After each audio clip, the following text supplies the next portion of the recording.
Yeah, we're live. 7:37, so a little bit late. Just was getting a bunch of shipping stuff out. Tonight I want to talk about actually I want you guys to help me answer a question. And the reason I'm doing this is not necessarily because because I don't know what the answer to the question is, because I know how I would answer it. The real concern and the thing that I want to illustrate to you guys, while people that are watching this, is I want to help you guys get the right answer for your question by asking the right question. A lot of times, and you guys that have been on the live feed a lot know this too, is somebody will ask me a question in the comment, or and this also happens by myself when I'm reading the comments, because I try to go and read and answer everything that anybody does. If you make a comment or a question, I try to answer it on all the videos. So there are times when people excuse me, will ask a question and my answer is I don't really understand the question. Part of that is because I might be overthinking it. My mind might be racing into more detail than the person actually wants. But that's part of the problem is I don't always know exactly what they're trying to ask. And also I don't know what level they're trying to ask it at. So I'll give you guys an example.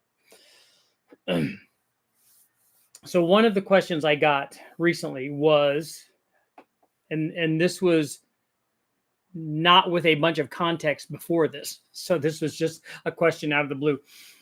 And the question is, and whoever sent this to me, thank you for sending this, because these kinds of things give me the ideas for a lot of these live feeds, and they're good discussions, because there's an awful lot of things for me to discuss with this particular question. And it's not right or wrong. It just gives me a lot of things to cover. So the question is, what piston do you recommend for a turbo, flat or dome? So you guys let me know, if you guys that are here in the live feed, and the guys that are watching this later on, you guys can answer. So before we continue on with the discussion, you guys let me know. So what piston do you recommend for a turbo, flat or dome? So here is my issue. not an issue. I'm not trying to call anybody out. What I'm trying to do is help people get the right answer, or not just the right answer, but an answer to their question that they're trying to ask. That's what's important, is if they have a concern or a question, and I'm hoping that I can answer it. I can't always do that. In fact, I had an email with somebody, chain the other day with somebody, and they were asking me questions about a subject that I had not tested. And I said, look, you need to go ask these people over here. And they kind of got all snooty about it. I'm like, look, all I'm trying to do is steer you into the place where you can get the answer, because I don't have it. If I have tested something, I can give you test data and we can talk about that. If I don't have any expertise or haven't tested something for 20 years or whatever, and I don't have a lot of test data to draw upon, I'm going to send you to a guy that has that. Hopefully I know somebody that can help answer that question. And that's what I did. But he got all irate.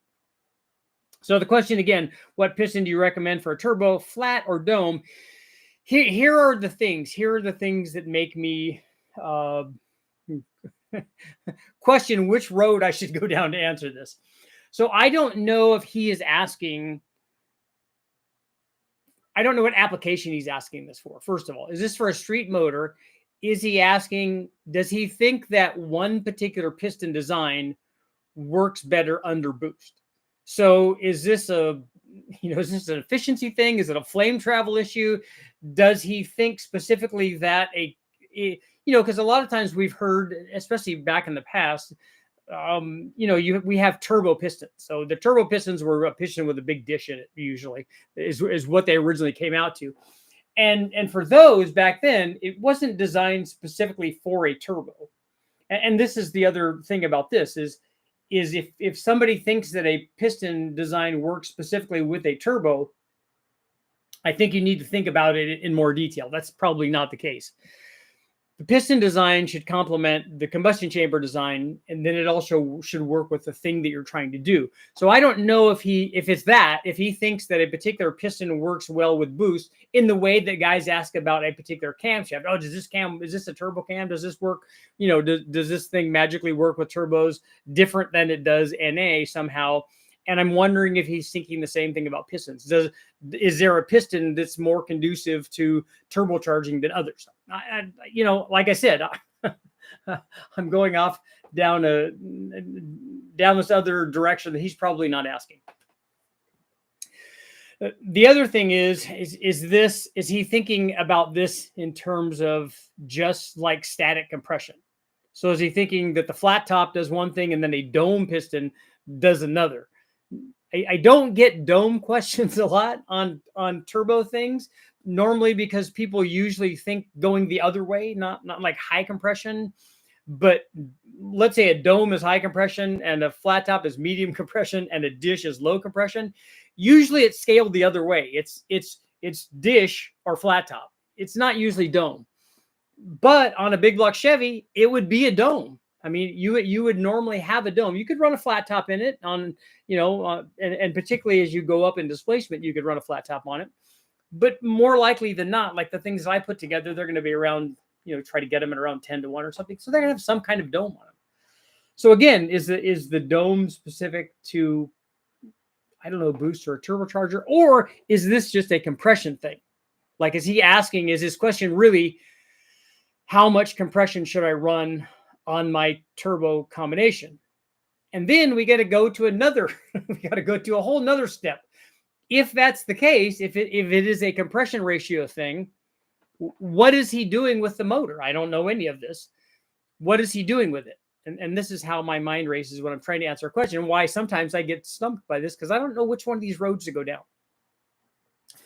So is he asking, should I run high compression or medium compression? I don't know what that is, because I don't know what his chamber size is.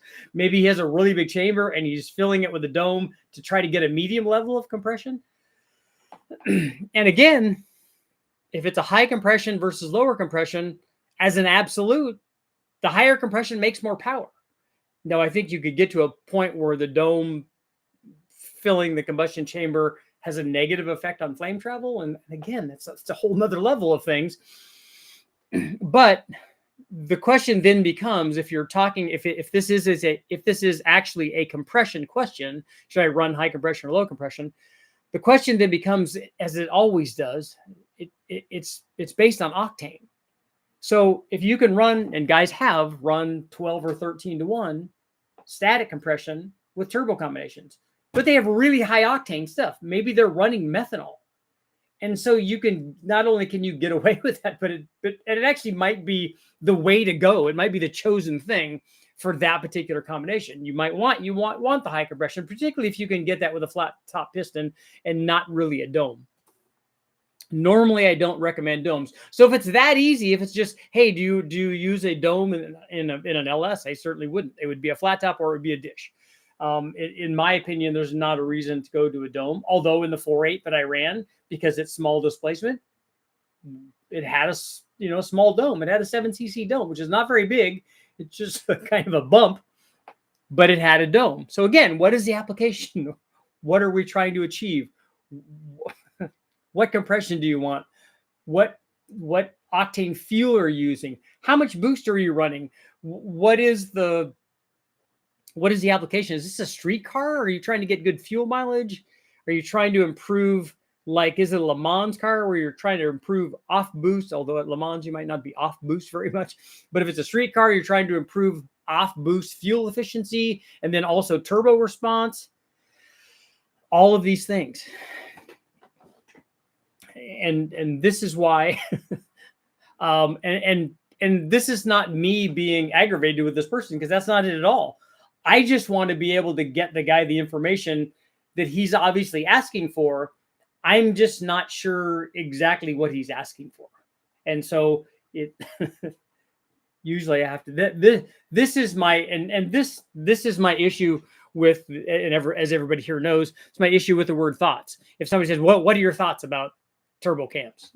Well, I could recite stuff for hours on that, but I don't have time to do that. So I don't have time to answer a thoughts question. I have time to answer specific questions, which I want to do, which is why we're here. But I also want to get him the information that he wants. And the way to do that is usually it's for a little bit of a conversation between us, but also It's so that people get on the same wavelength. They're asking the question and phrase it in a way that gets the answer that you want. And so that's what thoughts never does. What are your thoughts on World War II? What are your thoughts on cancer? What are your thoughts on anything? It's just not, it's just open-ended. And this seems specific, and maybe I'm making it way more problematic than it needs to be. But this is part of the thing. So when I'm answering questions on the live feed, when I'm answering questions in comments, in the videos, where in email or wherever, this is part of the thing. And this is why I love this particular question. This is because it illustrates all of this stuff perfectly, because it illustrates all these different avenues that we can go down. And maybe most of them I probably shouldn't be, but that's part of the deal. So let's start a poll.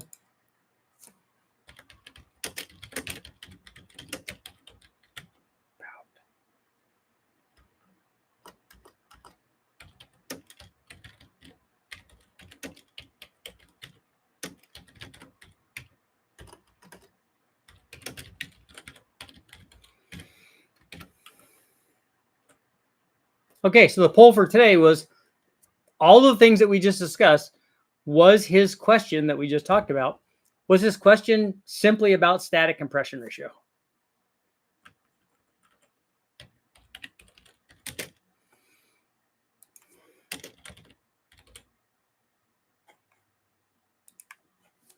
We'll see. See if that's what people think it is.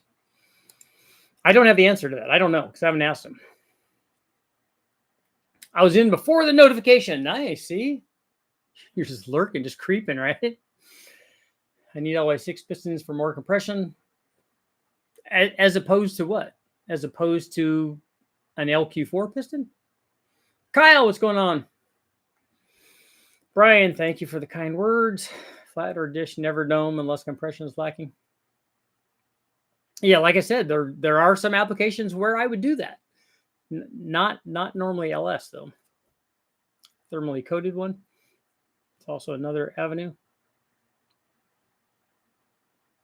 It's interesting because I was reading about Porsche stuff, and on their Le Mans motors, them doing coated exhaust ports, which I thought was interesting. It was kind of cool.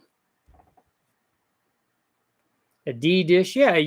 If you're going to do a dish, just a big open dish, which is something that they did with small block Chevys for turbo pistons a long time ago, and I'm sure that they found out that that might not be optimum. That just a big open dish with no quench in it, maybe not a good idea. And then actually having a dedicated turbo piston with quench, and then with a slightly bigger dish, but with the quench and flat top portion of it, that's probably better to ward off detonation. +1 on the dish, small block or big block. Canada's in the house. I want flat or dish. If it gets me to the compression ratio, I want NA or boosted. I want the piston designed to make it possible to have a fast burn. Yeah, the piston and the chamber have to work together to achieve that. Canada, I've always thought flat is best for flame travel and detonation prevention. Yeah, I think most guys tend to go with, if it's a 2-valve head like that they would tend to go with flat top stuff and then small chambers. Just drinking maple syrup and pet your polar bear? Nice. You must be way northern Canada. Like lower compression on the most D dish, you get lower compression and still have decent quench. Yep. And also one of the things I didn't talk about that I wanted to is on this application, is this a race motor where you would run high compression, and like we talked about with the methanol, but if it's a street motor and you're running on pump gas, I think I might lean more toward the lower compression anyway, because you're going to get more from the boost that you could add, and the tuning window's bigger, and then it's, like we talked about that. It's just better that way. I was hoping he was asking about forged pistons. There was a question after that about would I recommend forged pistons, and I said, look, they're always a good idea. I'd like to build a D-stroke LS3 for a 240Z. I have those videos up where we did that. Just bought a Starion turbo. Nice. Going to be a carb turbo setup. Is it going to be a draw through or a blow through, Taj? Personally, like high compression, low boost combo for daily, but I'm a VW guy. Can you get away with that? Are you talking about an air-cooled VW? Because that I wouldn't think that would be the case. This question left us with more questions. Exactly, Eric.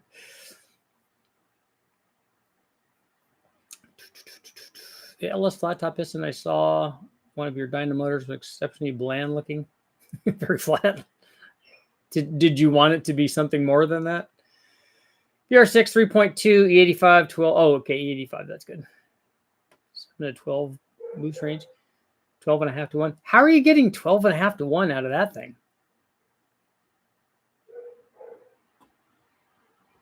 Is it do you have a big dome in that, or is it a really, really small chamber? And I know that that's got to be a 4-valve head, so maybe you can get that out of that displacement. I myself wouldn't probably run 12.5 to 1. 7 to 12 boost is fine, but I don't know why the high compression. To me, going higher compression just gets you closer to problems. Whereas if it's 10 to 1 and you have a big window and you have a turbo that's capable of doing all the boost, now if it's a race thing and you want the compression because you're trying to spool a gigantic turbo, I can see that. I don't think that I would do that for the street. Flat is good, but flame front and cylinder head lets heads control combustion. Yeah, they've got to work together, most likely, but the factory plastic intake might pop at that level. Brian. I have a 6. Okay. This question has left us with more questions. It always does to me. 6-liter F body. What's the best head and cam setup for a daily? You got to tell me more, man. You got to tell me what you got to give me like a power level or something. And is the 6-liter an iron one? The 6-liter head's better for boost on my 5.3. No.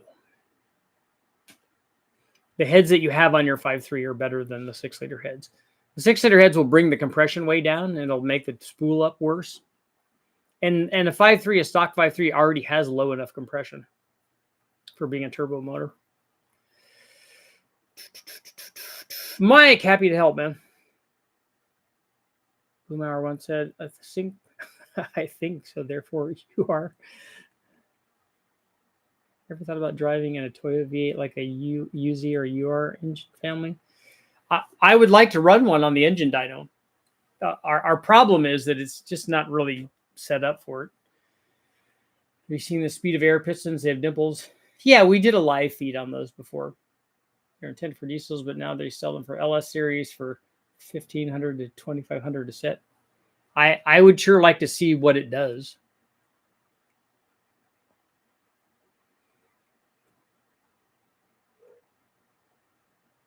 Have you looked at line-to-line piston scope kerning, and what is your opinion of it? I don't recognize the line-to-line thing that you're talking about. I don't know what that designation is. I've seen lots of piston coatings, and we've run stuff with lots of piston coatings, but I don't know what that is. Dan, I did say Porsche somewhere. Did your spider sense start to tingle? Did you think that somewhere in the air somebody was talking about Porsches? Yeah, actually, I was reading about today. For some reason, I just saw the book and said, I'm going to sit down. I'm going to look at that, even though I have all but memorized it. But it was 924 and 944 stuff. So it's 924 or 924 turbo, and then 944 and 944 turbo stuff. The Ford's flat top pistons I've seen all had 2 or 4 valve reliefs in them. A dedicated...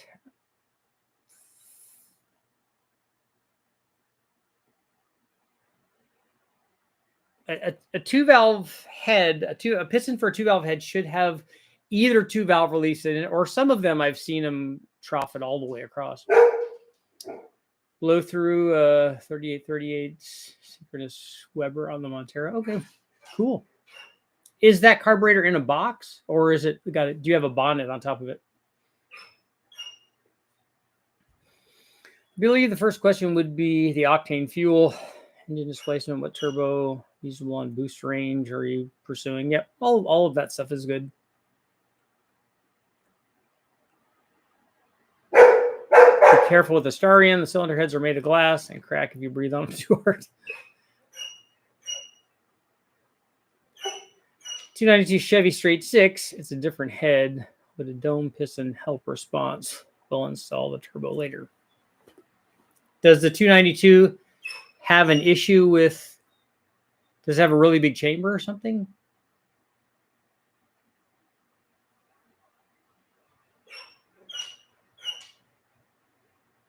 G10 pistons or 10cc dish. What is the Sprint turbo piston? Is it a flat top or is it a dish?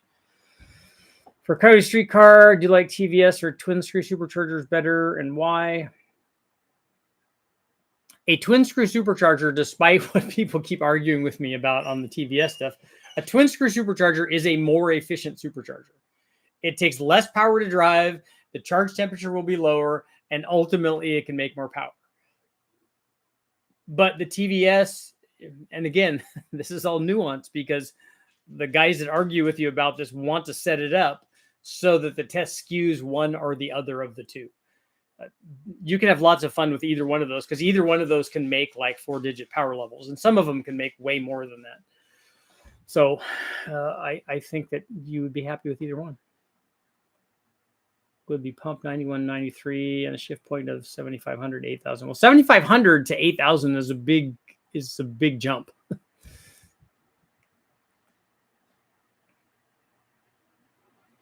Pump 93, 10.6 to 1 LS. You think I'll be able to get to 14 psi without water methanol? Does it have a big intercooler?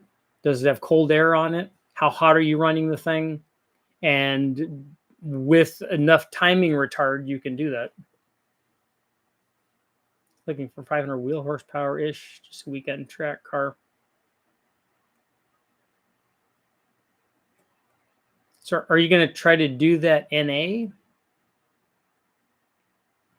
That takes a lot to get to that power level. Getaway, what's going on? F-body LQ4 stock bottom end, long tube pairs, port and polish LS6. So you have a ported LS6 intake? Brian, I think you won't see a big difference between 1 3/4 and 1 7/8 headers. But what heads do you have on it? And how much power do you want to make? If it's a daily driver, I probably wouldn't go too big on it. That Truck Plus cam that I have, or maybe a BTR hot rod cam for a driver. If is it a stick car? Can you run boost if you have a 10.5 to 1 compression in a stroker? Yes, you can. And the 10.5 to 1 doesn't tell you anything about how much boost you can run. There are way too many other things that are going to determine that. What's your timing? What's your octane? How cold is the air? Do you have a good intercooler? What kind of fuel are you using? All that other stuff. I've got a hat for the carb and a rising rate. Fuel pressure regular. Okay. What compression ratio does ethanol make power in an NA setup? I don't know. I'm not convinced that it's just that. Maybe it is. I haven't done any dedicated compression changes. I can tell you on some applications where it seemed to be beneficial. It seemed to be beneficial on an NA Coyote, and it seemed to be beneficial on an NA direct injected LT motor, NA, but not a lot on, we've run it on small block Chevys, we've run it on small block Fords, we've run it on lots of NA LS motors, and it's just not that beneficial for those. Video idea, would you ever compare a Chrysler Slant 6 to a new Hurricane? I think that's going to be a little lopsided. Chris, I've got an iron block 6-liter, some dished SRP pistons, standard stroke crank.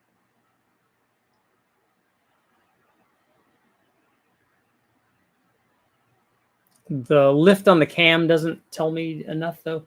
Cathedral port 241 head, single 1,000 horsepower turbo, decent fuel system. Okay. So did you have a question about that?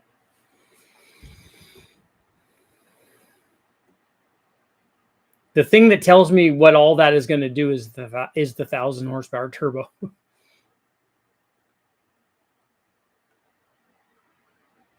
do you think of the Summit flat top pistons from the Pro Else line? I've used those and they work really well. I like this. I like the Pro LS stuff. Hoping for 900 on E85. That shouldn't be a problem. Are the heads ported at all? And then what is the rest of the cam? Like, what is the lift at 50 on the camshaft?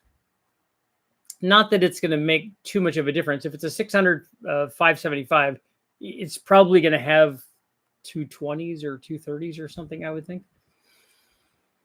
Have you had the opportunity to work with the Haltech Rebel yet? I have not.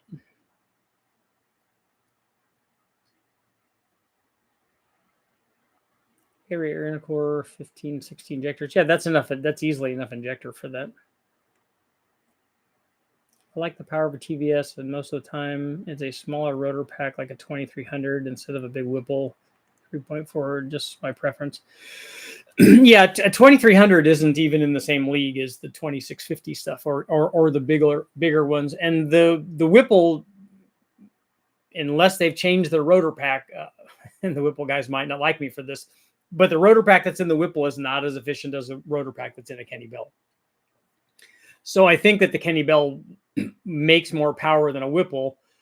And I don't think that if you're comparing one thing to that, like the Whipple doesn't represent all twin screws anyway, any more than a Kenny Bell would represent all twin screws. And also the 2650 doesn't represent all TVS blowers either. Should I give my flex fuel tune its first try or stay conservative on just 93? Need to test the E85. I would test the E85 stuff. If you have a boosted application, it's definitely going to like the E85. But like we've talked about with starting out safe, if I had a flex fuel sensor or setup or whatever, I would I think I'd feel better if I tested that NA before I tested that under boost.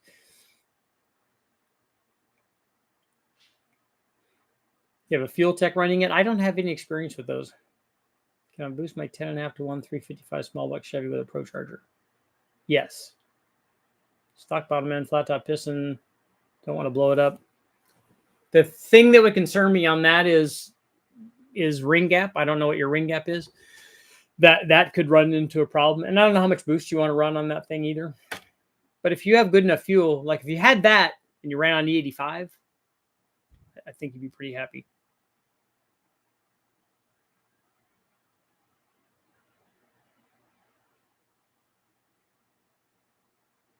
A 3 turbo setup with forged pistons, rods, and a 6-liter iron with 10-ish to 1 maintain power while out of boost, but enough turbo for big top end on pump without excessive heat. Okay.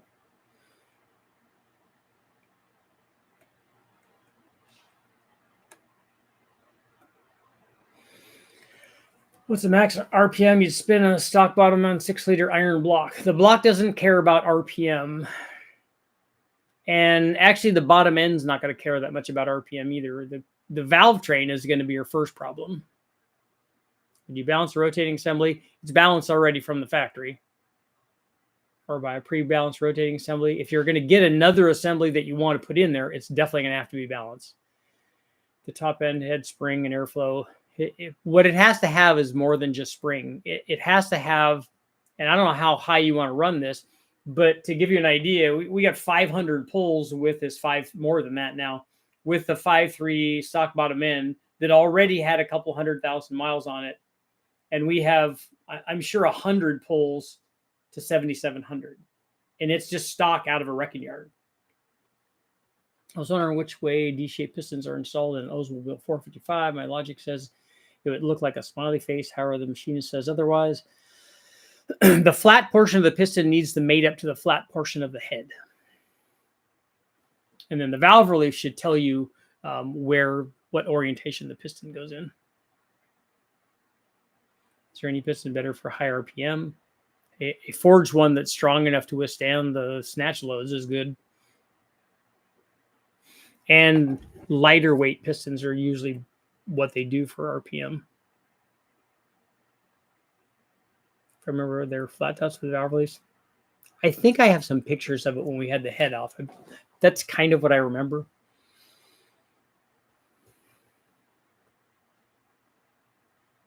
From what I've seen, boosted cars get the most benefit because fuel running cooler in the cylinder. Well, they do benefit from charge cooling with E85, definitely.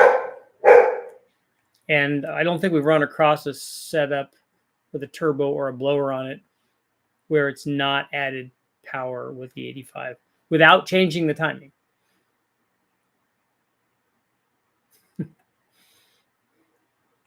Uh-oh, the maple syrup's getting to you.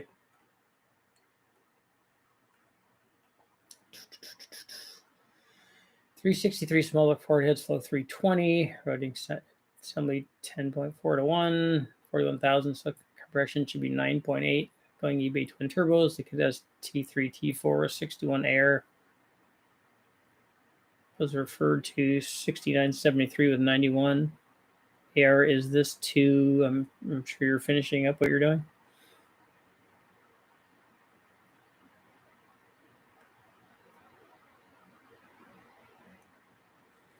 E85 and methanol give out roughly the same energy per liter or per gallon. You can fit more methanol into a stoic charge. What's a stoic charge? From my experience, eliminating hotspots in thick parts of the combustion chamber that were glowing, causing spark knock was number one, chasing big horsepower. Piston just fail at the hotspot in the chamber. Yes, somewhere is going to be, when something breaks, something is going to be the weak spot, or like you're talking about, Kyle, or the hot spot, which is ultimately going to be the weak spot.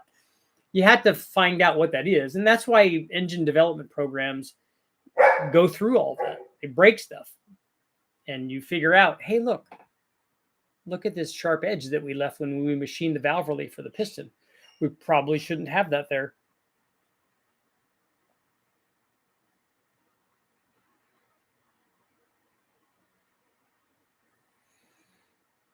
Kimi, can you change the cam? That's definitely one area where all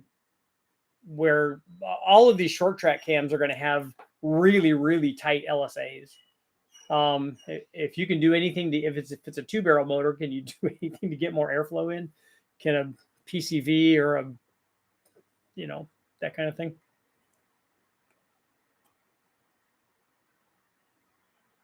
We got some power with a Wilson adapter too.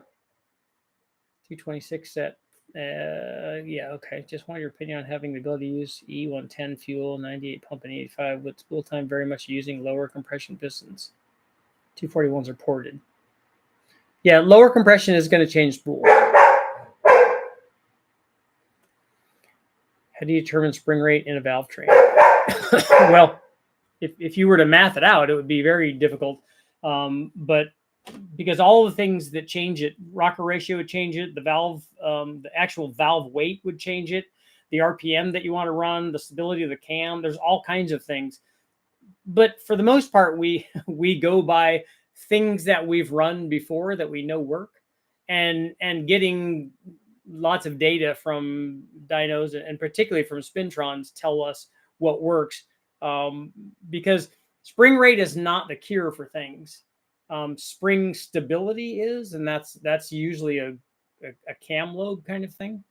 So you can get away with a lot less spring rate, because if you're trying to cure like float and loft with spring rate, that's going to be very difficult.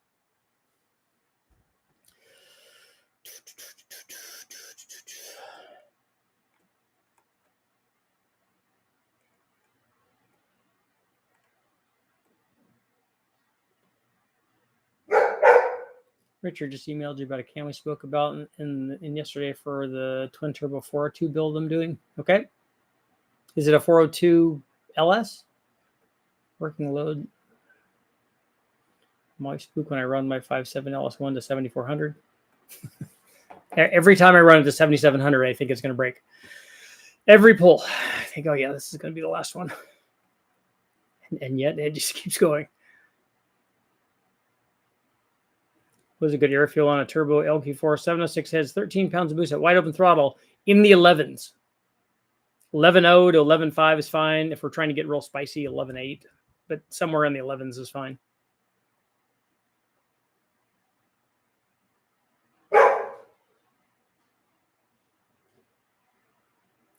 Line-to-line coating increases diameter a small amount. Well, a coating, like a skirt coating, has to change the tolerance, right? I don't know how thin you could actually put it on there where it didn't change it by something. I mean, because you're measuring it in thousands. Is it a percentage of a thou? I don't know about the coating stuff, but it's got to be like a half or one or something maybe.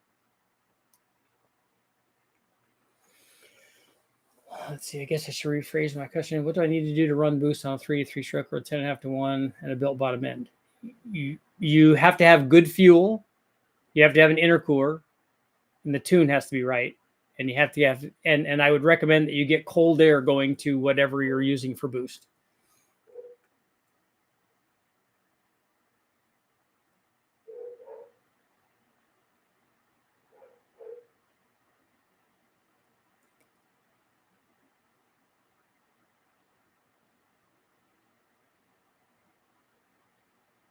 Bryant, the LS3 heads would make more. They're going to make 30 or something more than a 317 head. Any of the other cathedral port heads will also make more power than a 317 head, like a 799 or 243 head. Even a 706 head will make more than a 317 head by a pretty fair bit. 500 NA from an LQ4 is not that hard, even with 317 heads. It's just a pretty good sized cam. And if you want to port those heads a little bit or put a good intake manifold on it, you can get to 500. I have a bunch of 6-liter stuff up that you can watch that has that. There's lots of good heads. If you have somebody that has LS3 heads, those work. You run the LS3 intake manifold and then put a red hot cam or a hot rod cam or the comp 459 or 469 cam, a Summit Stage 4 cam. Any of those will work. Twin turbos on LM7 with the BTR LT cam and heads. What LT cam are you running? It not a Gen 5 cam, right?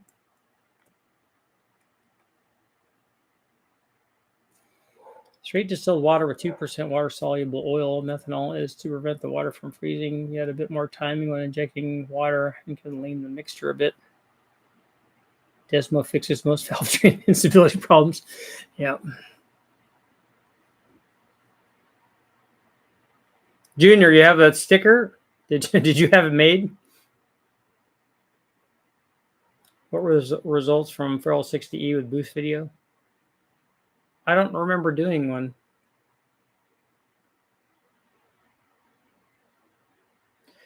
Richard, have you ever seen a rattlesnake that has black and white rings on it, exactly like a king snake? If so, what kind of rattlesnake it is? They will have that. You're talking about only down by the tail section, though, right? The rest of the snake doesn't have that. I've never seen a rattlesnake have black and white stripes all the way through its body. Normally, anything that we see here in California is going to be a northern Pacific, or if you're way down south, it could be a western diamondback. And they'll all look kind of like a gopher snake with some sort of spot or diamond shaped, pattern on them. But down at the tail, they definitely have stripes that look like king snakes, because I've caught a lot of those. In fact, I found one and thought, oh, there's a king snake down there. And then I looked at it again. I'm like, that's not a king snake. That's a rattlesnake. Would have been bad if I tried to grab that. I always believe the spring rate had to do more with the moment of inertia of the valve gear. Heavier valve train, more spring, but some lobes are just unstable. Yeah, they are. One of my aha moments with a 2.2, 2.5 Chrysler turbo with a heart-shaped chamber was saying in the middle eroding. Yeah, if you could see erosion in one particular spot on the chamber or on the piston, that's not good. It would be cool to be able to see that while it's happening, to see it glowing.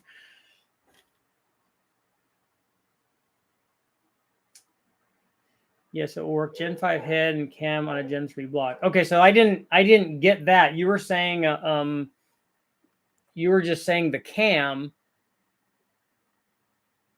on an LM7. Oh, with an LT cam and heads. Okay. Okay, I see that. Yeah, BTR did that. In my opinion, that's a gigantic waste of time. But you're free to do whatever you want. As a GWiz thing, it was cool. Brian and I talked about this for years because we wanted there to be a simple upgrade for the 706 head, which is not a bad head, especially imported form. It's really good. But if you could take an L83 head and put it on a 5.3, then it would be good because that L83 head's better. But the problem is when you change that, you got to change everything else. You got to change the cam. You got to change the head. You got to change the exhaust. You got to change the intake manifold. You got to change the rockers. You're basically just making it into an L83, and then you got to plug the DI and make it into port injection. In my opinion, that's not a cost-effective way to go. It's cool and different, and I like it because of that, but it's not what I would do for making power. Junior, yeah, the sticker made cool. Have you ever put a rev kit on a small block Chevy? I haven't. I've only ever seen one of those in person that somebody brought to West Tech, and I thought it was on a small block that had airflow research heads on. So shout out to the airflow research guys and the Vortec guys and Brian Tooley and all those guys for helping out. But I've never put one on.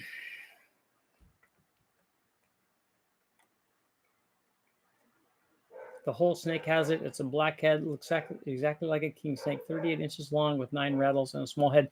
Daniel, if you have a picture of it and you could send it to me, that would be great. Is it, and it's not a coral snake? No, it's not red or anything? Well, that wouldn't have rattles on it anyways. What transmission do I need for a boosted LS? 4L60 is not going to do it.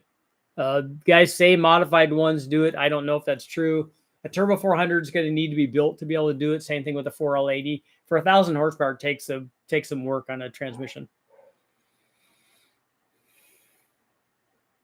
Randy, happy to help.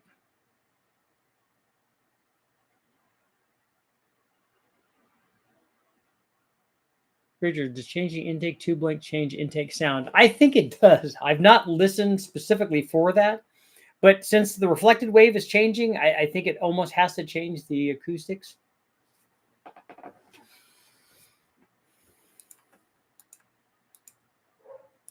What are you doing there? Was his question simply about static compression? Got about 2/3 saying yes. Yeah, definitely send me a snake picture. That's all. That's always awesome.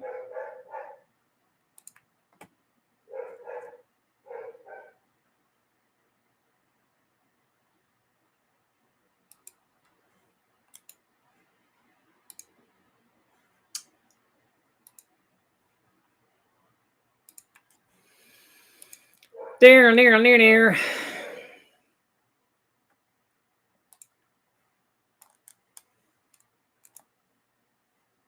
And I'm scrolling.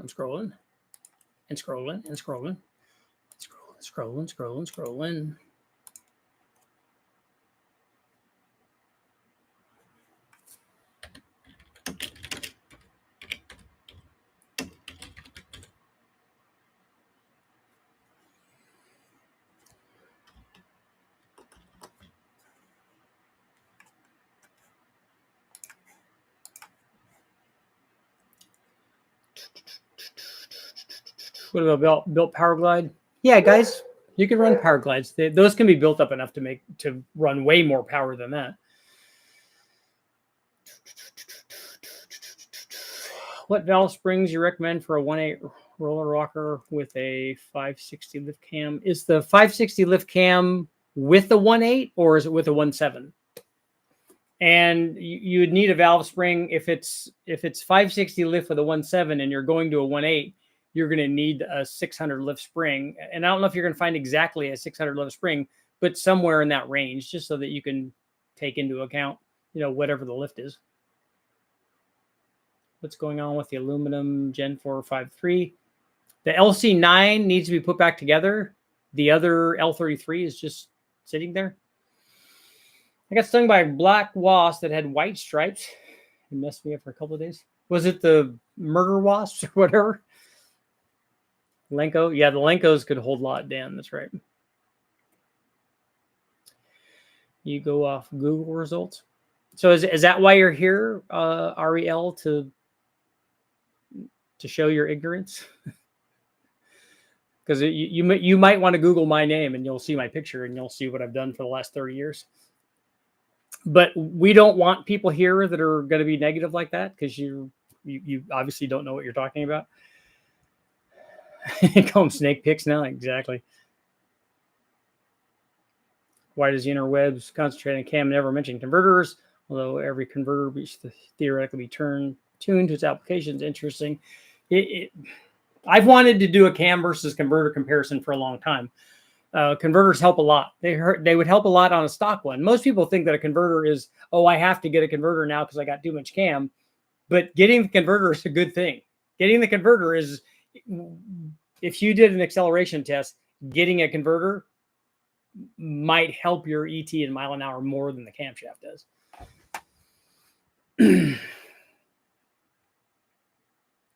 I don't answer thoughts questions, so please rephrase that. I'd like to see a build vlog on the Metro, even ASMR for the voiceover would be great. The LH6, yeah, it's not an LC9, I don't think. I think it's an LH6.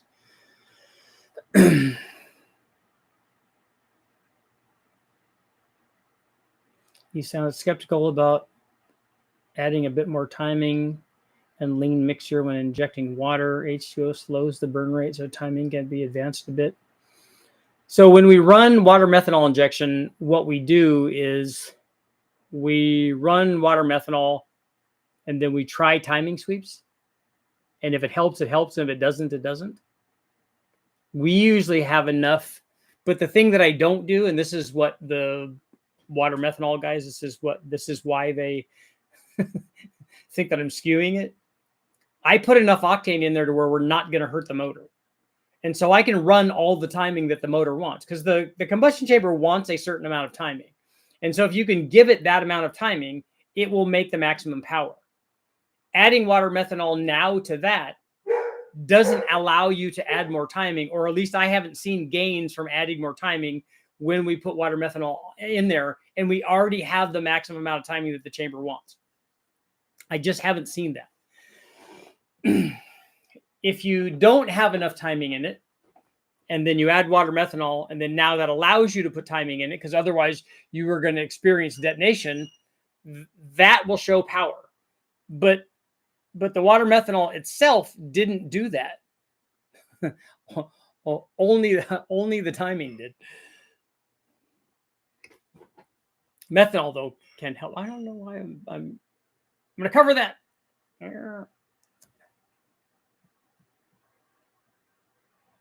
Look at that. It just took two. Do you like in the Pro Max heads? All the Pro Max stuff that I've tested has worked very well. I got stung by wasps. Your hand was swollen for a year. That's not good. Too many like-minded people here to send you snake pics. Yeah. I don't really want to see those. Sloppy Stage 2 camshaft card is suggesting I use a 24 to 2800 stall converter. Is that kind of accurate? Yeah. What size motor is that Ram truck? On a 4.8 or 5.3, I'd go to the high end of that scale. On a 6.0, you probably could get away with 2,500 or somewhere in that range.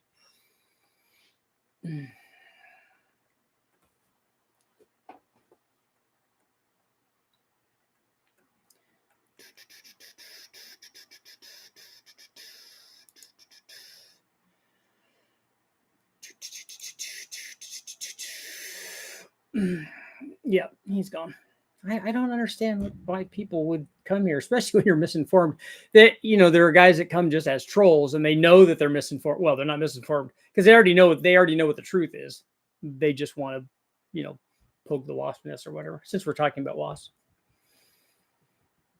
what heads do you recommend for a truck Norris cam? The camshaft doesn't care about the heads. There's not a head that it works better than.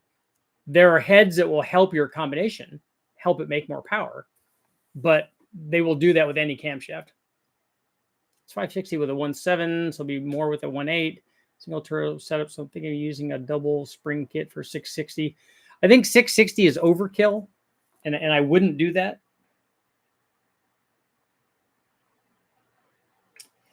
So 560 divided by 1.7. So you're less than 600 lift. So I try to get it. Yeah, like I was saying, it's 592.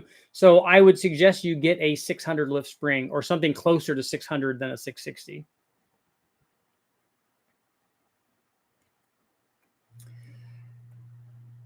Are you going to test it against the Gen 3 5.3? Are you talking about the LC9 or the LH6 or whatever? It should be the same. It had the same everything. It had the same heads. I think it has the same camshaft, unless it was a DoD, and then we would have to put a camshaft in it. So everything would be the same. It's going to make the same power.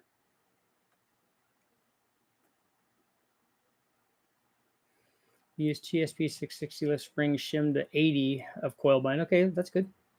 The LS6 cam 1.8 rockers. They floated at 6,800.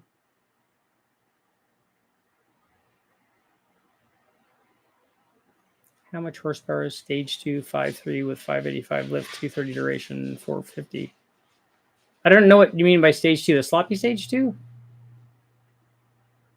A sloppy stage 2 and a 5.3 could definitely make 450. Building an 05 iron block 5.3 on 26-inch rims. Get daily driver. Get the most of the horse. Well, if it's a daily driver, then I don't know why you'd try to. Are you a daily driver and the most horsepower are different things?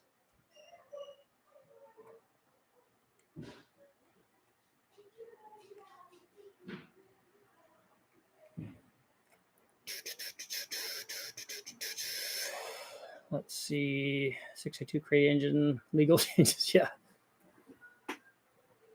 Yeah, that's a good idea, BNR. Oiling system upgrades are, and they probably are legal, I think, although I don't know specifically about the class. Just wondering what's the most effective turbos, whipples, or superchargers. You'd have to tell me what your definition of effective is. If you run all of those at the same boost, the turbos will make the most power. Das Boot. That's right. Cleaning the mixture enables improving fuel economy. So are you doing water methanol during cruise?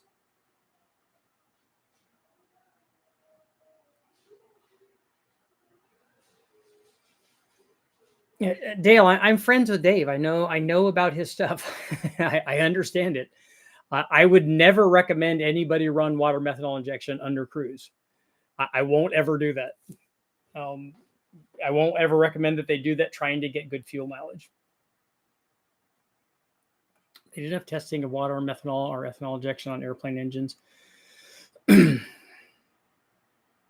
2.2 grinding the half-inch thick point in the heart-shaped chamber went from breaking ring lines with no audible knock to eating the center of the piston when you could actually hear it knock. Wow.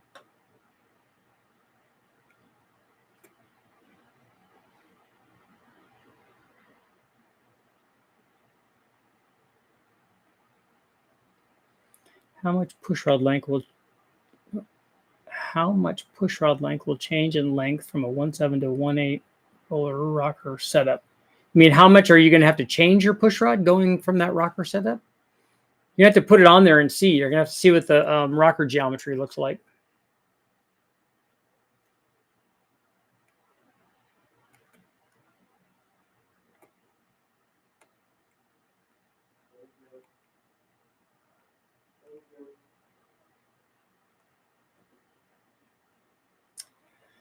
How much horsepower does changing out factory LS3 heads to Frankenstein or mass heads? How much horsepower does it increase on what kind of application? So Roger, take a look at the video that I have up where we tested, I don't know, 10 or 15 or whatever LS3 heads, and you can see what they do. They don't do that on an LS3. They did it on the big motor that we tested it on, which was a 468, because it could take advantage of a head that flows. Some of these heads flowed near 400 CFM. So you got to make a lot of power to take advantage of that. If you're making 500 horsepower or 550 horsepower and you have a head that will support 800, you're not taking advantage of the head. It's not a head problem. it's a other part problem.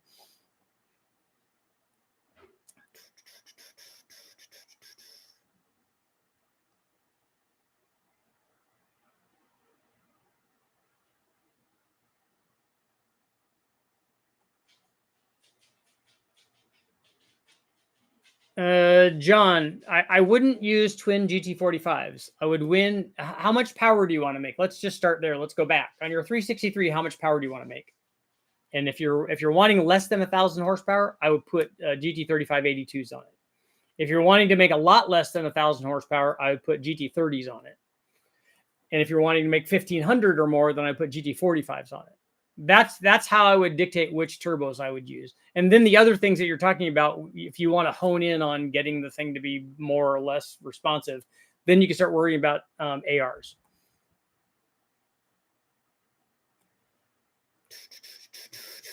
Well, what is going on with people tonight? And 4L60 handle, 450 horsepower. I don't know. I've been told that just putting cams in motors can hurt 4L60s. Moroso Copa oil pan, woke up 454 pickup, freed up a lot of torque. When I did the oiling upgrade on the Engine Masters motor, it picked up a lot. Best pistons for boost are the ones that you have, and I would argue the pistons that you have enough ring gap in. I'm late to the party. What's the consensus so far in compression and boost? Yes, you should have both of those.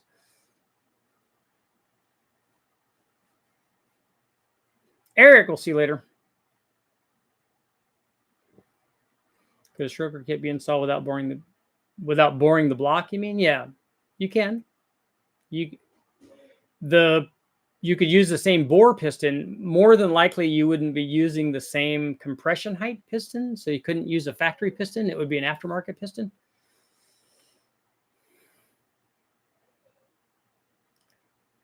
Nice shirt. Turbo cams, do they work? Versus a long duration more lift NA cam. Because somebody else tell them that every cam is a turbo cam. It doesn't matter. Any cam that you want to put in your motor, if it works and makes power, you can add boost to it.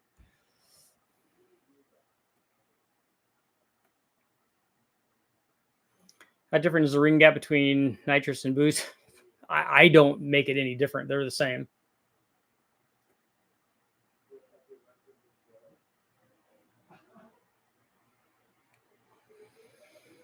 Barnett, or I think it's Barnett. For 500 or 600 horsepower, you don't need to change your pistons. Just put ring gap in the stock pistons. Those will be fine.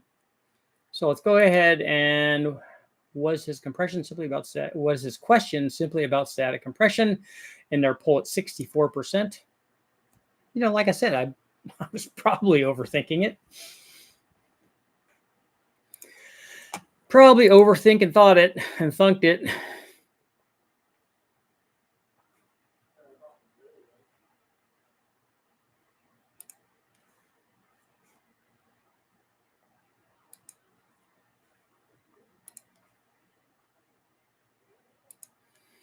Darren.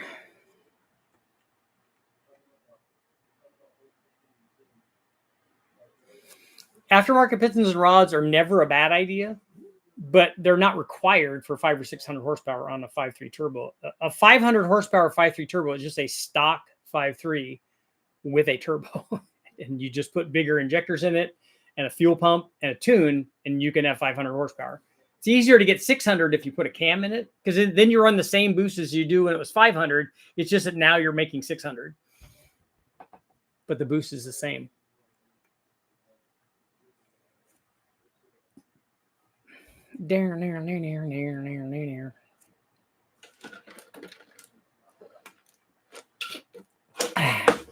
Fresco beverage.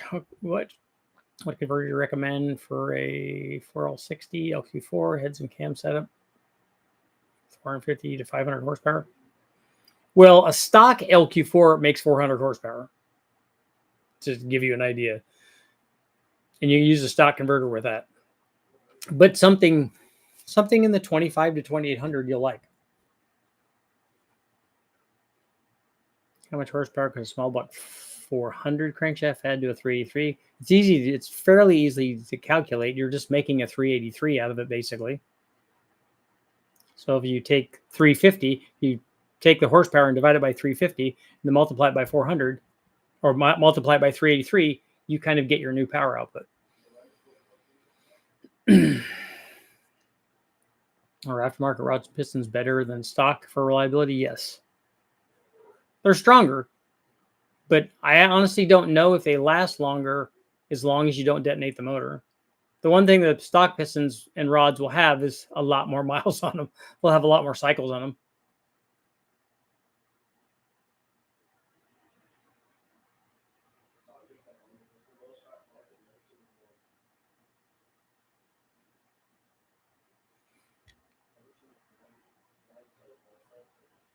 What's your opinion on compression versus boost? I would rather have boost than compression. Compression or boost makes more power than compression does. Sean, every piston is a turbo piston. That's right. Thinking about getting the low buck truck cam for my 2500. It's a good cam for a driver.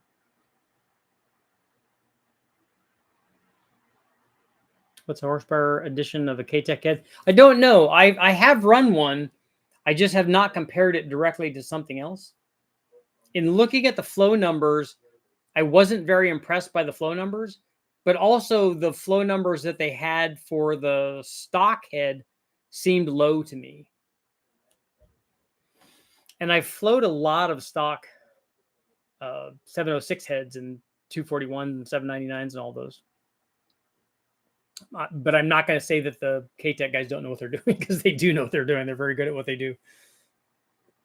And we've made really good power with those heads until I ruined them.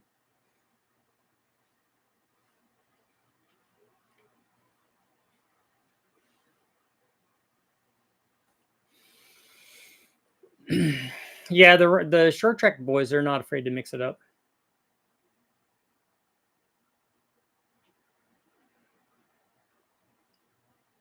Yeah, Impala, if it has a lot of miles on it and you want to put something new in it, that's going to be better. In the end, it's just going to be your choice. There's not a right and wrong there. They will be better. They'll be stronger. Do you need to do that now? Though you'll get lots of people, obviously on Sloppy, that would tell you you don't need to do that. There's lots of guys out there running junkyard motors like I have, with lots of runs on them, hundreds and hundreds of runs. The 5.3, 500 pulls at least. So, and lots of guys out there racing them and not hurting them.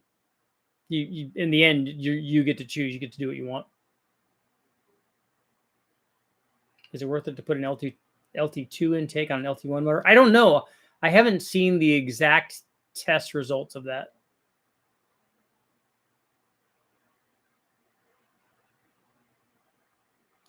Do we all just buy stroker crankshafts instead of camshafts?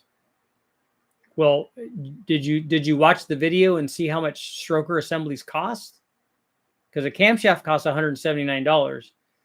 A stroker assembly is going to be at least 10 times that, and probably 20 times that. Have you ever done a WPC engine parts with treatments? No, I haven't done that.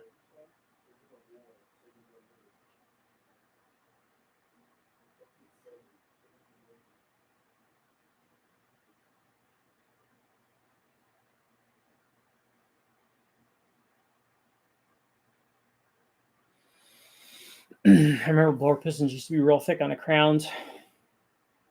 The top compression ring way down. Yeah, you want a thick top ringland anyways. You want some heft in there. Some strength.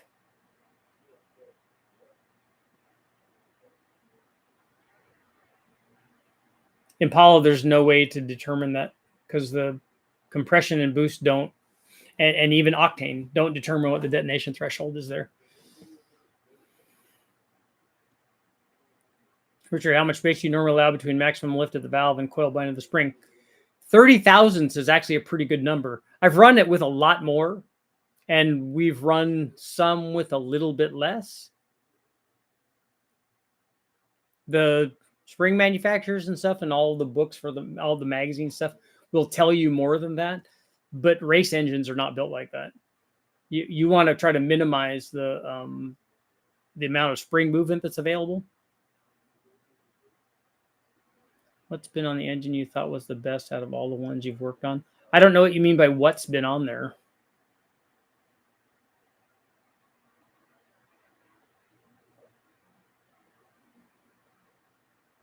Just trying to help on the 2.2 Dodges, melted about a dozen motors before realizing the head was causing the detonation. So should you have just left it alone, Kyle?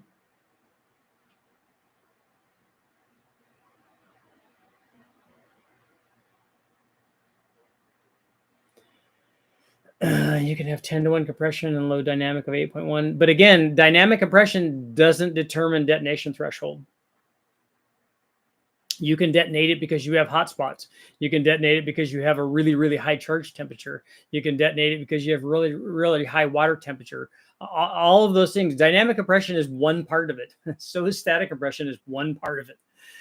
All of these things are one part of it, but they all combine together. Everybody wants an answer where it's just lift that makes the difference in camshafts, or it's just duration, or it's just lobe separation angle, or it's just intake opening, or just exhaust closing, or whatever. It's never just one thing.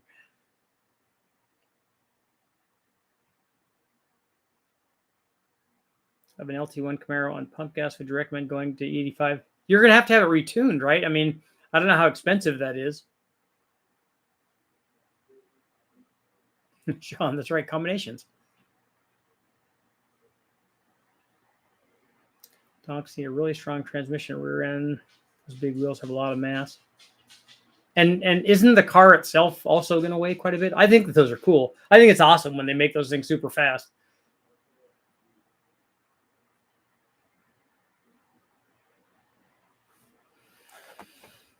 Got 1 more minute.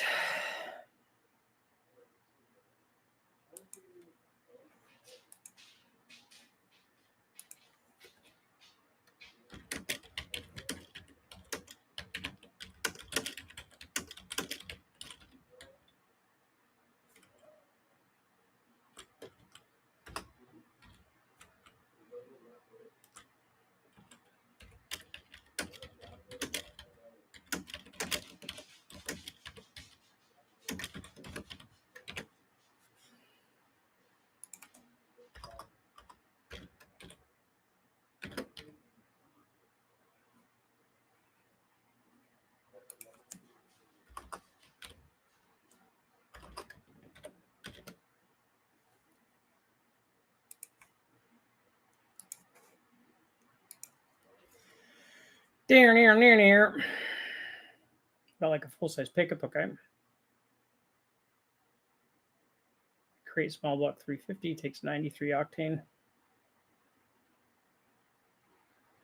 The parts that determine static compression are going to be the displacement and the chamber volume.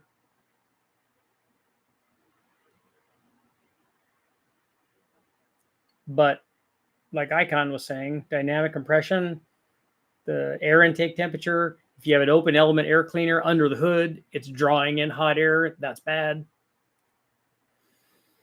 Have you had experience using AEM water methanol injection kits? We have run AEM stuff before at West Tech. And the one that I normally use is Snow Performance, just because I have it and it's the one we go to all the time.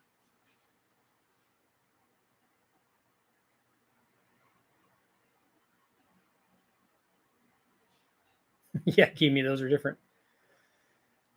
And on that note, it is time to go. If you guys have not, please go watch the video that I put up. I was going to ask you guys about that, and that will be our poll for the next live feed that I do. I want to ask you about if you guys liked having cost analysis on the video so that you can see how much all this stuff costs. Let me know. I will see you guys all tomorrow.